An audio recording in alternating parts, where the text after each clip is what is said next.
वित्त मंत्री निर्मला सीतारमण ने 1 फरवरी सुबह 11 बजे संसद में बजट पेश किया। इस बजट में अलग अलग सेक्टर्स के लिए अलग अलग योजनाएं की गई हैं। आइए डालते हैं उन सभी योजनाओं पर एक नजर। वित्त मंत्री ने मिडिल क्लास लोगों को 7 लाख रुपए तक की सालाना इनकम पर टैक्स में छूट दी है, यानी कि अब एक साल में 7 लाख रुपए तक की कमाई करने वाले लोगों को किसी भी तरीके का टैक्स नहीं देना पड़ेगा। हालांकि ये केवल नई कर व्यवस्था में लागू होगा।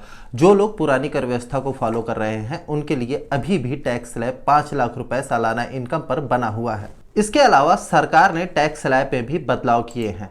नए बदलाव के तहत अब सालाना 3 लाख रुपए तक कमाने वालों को किसी भी तरीके का कोई टैक्स नहीं देना होगा। 3 से 6 लाख रुपए तक के सालाना इनकम वालों को 5% के हिसाब से टैक्स देना होगा। 6 से 9 लाख सालाना इनकम वालों को 10% के हिसाब से टैक्स देना होगा।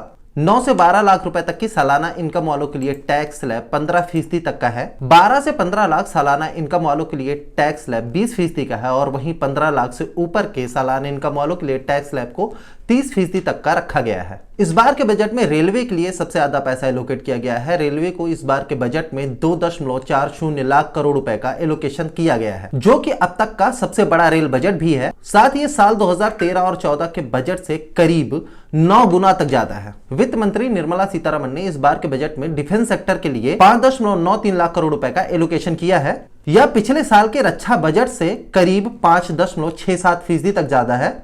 इस बार के रक्षा बजट में सरकार ने नए हथियारों की खरीद, पैरामिलिट्री फोर्सेस के आधुनिकीकरण, रक्षा क्षेत्र से जुड़े इंफ्रास्ट्रक्चर और आत्मनिर्भर भारत पर खासा जोर दिया है। इसके अलावा वित्त मंत्री निर्मला सीतारमण ने अगले वित्त वर्ष के दौरान देश के राजकोषीय घाटे या फिस्कल डेफिसिट के जीडीपी के 5.9% पर रहने का अनुमान जताया है। सरकार ने इस बार के बजट में अगले वित्त वर्ष के दौरान कैपिटल एक्सपेंडिचर या पूंजीगत खर्च पर 10 लाख करोड़ के प्रावधान का ऐलान किया है, जो पिछले साल से करीब 33% तक ज्यादा है। साथ ही यह देश के कुल जीडीपी का करीब 3.3% है। पिछले साल बजट में इसके लिए 7.5 लाख करोड़ रुपए का ऐलान किया गया था। पिछले कुछ सालों में कैपिटल एक्सपेंडिचर पर बजट इस तरीके से बढ़ा है। साल 2023 से 24 के लिए 10 लाख करोड़, साल 2022 और 23 के लिए 7.5 लाख करोड़, साल 2021 और 22 के लिए 5.4 लाख करोड़, साल 2020 और 21 के लिए 4.3 लाख करोड़। वित्त मंत्री निर्मला सीतारमण ने वित्त वर्ष 2023 के लिए देश की जीडीपी ग्रोथ रेट का 7% पर रहने का अनुमान जताया है। उन्होंने कहा कि यह दुनिया की सबसे बड़ी अर्थव्यवस्थाओं में सबसे ज्यादा है और कोरोना महामारी की चुनौतियों के बावजूद है। वित्त मंत्री ने कहा कि भारतीय इकोनॉमी सही दिशा में आगे बढ़ रही है, देश सुनहरे भविष्य की ओर बढ़ रहा है।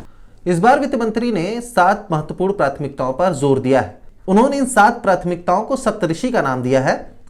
उन्होंने कहा कि अमृतकाल में 7 सप्तऋषि हमें रास्ता दिखाएंगे। इन 7 प्राथमिकताओं में पहला है समावेशी विकास, दूसरा है आखिरी पायदान पर खड़े लोगों तक पहुंचना, तीसरा है इंफ्रास्ट्रक्चर और निवेश, चौथा है क्षमता को उजागर करना, पांचवा है हरित विकास, छठा है युवा शक्ति, सातवां है फाइनेंशियल सेक्टर। महिला सम्मान बचत पत्र जारी करेगी सरकार। आजादी के अमृत महोत्सव के तहत वित्त मंत्री ने बजट में महिला सम्मान बचत पत्र जारी करने का ऐलान किया है। इसकी मियाद 2 साल के लिए होगी और इसके तहत किसी महिला या बालिका के नाम 2 साल के लिए 2 लाख रुपए जमा करवाए जा सकेंगे। इस पर सरकार द्वारा सालाना 7.75% का ब्याज दिया जाएगा।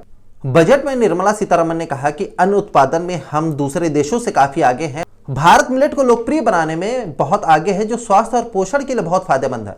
उन्होंने कहा कि अब भारत को अन्न का वैश्विक केंद्र बनाने के लिए हैदराबाद के केंद्र को उत्कृष्टता का केंद्र बनाया जाएगा। वित्त मंत्री ने इस बार के बजट में बागवानी योजनाओं के लिए भी 2200 करोड़ रुपए का बजट दिया है।